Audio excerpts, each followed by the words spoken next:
বাংলাদেশের আপসীর নেত্রী বেগম খালেদা জিয়ার আজকে শেষ বিদায় যাত্রায় লক্ষ লক্ষ মানুষ সংসদ ভবনের যে দক্ষিণ প্লাজা রয়েছে এই দক্ষিণ প্লাজায় উপস্থিত হয়েছে।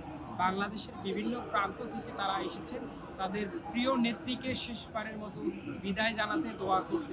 আমি যদি আপনাদের একটু দেখানোর চেষ্টা করি, বাংলাদেশের তিনবারের সাবেক প্রধানমন্ত্রী ও বিএনপির চেয়ারপারসন বেগম খালেদা জিয়ার জানাজায় বাংলাদেশের বিভিন্ন প্রান্ত থেকে লক্ষ লক্ষ মানুষ আজকে সংসদ ভবনে যে দক্ষিণ প্লাজা রয়েছে এই দক্ষিণ প্লাজায় উপস্থিত হয়েছে।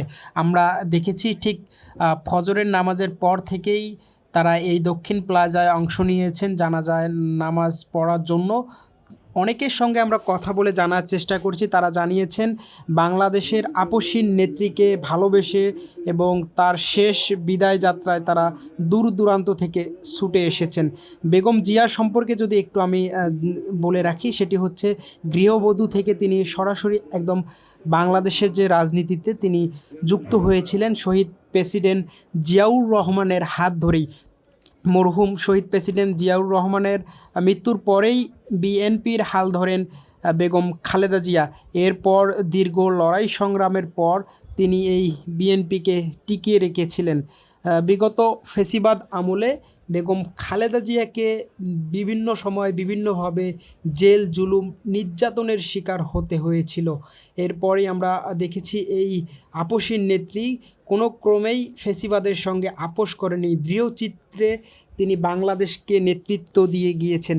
এবং বেগম খালেদা জিয়া বলেছিলেন বাংলাদেশের বাহিরে তার কোনো আত্মীয় স্বজন বা বাংলাদেশের বাহিরে তার থাকার কোনো জায়গা নেই, বাংলাদেশের মানুষই তার একমাত্র ভরসা, একমাত্র আত্মীয় স্বজন বলে তিনি দাবি করেছিলেন।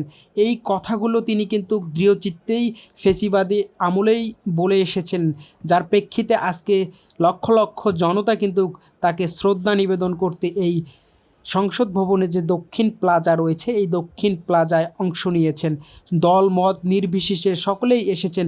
রাজনীতির ঊর্ধ্বে উঠে তিনি একজন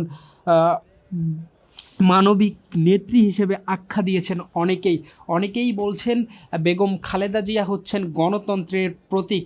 আর এই মহান নেত্রীকে বিদায় জানানোর জন্য ইতিহাসের সাক্ষী হতেই তারা এখানে অংশ নিয়েছেন।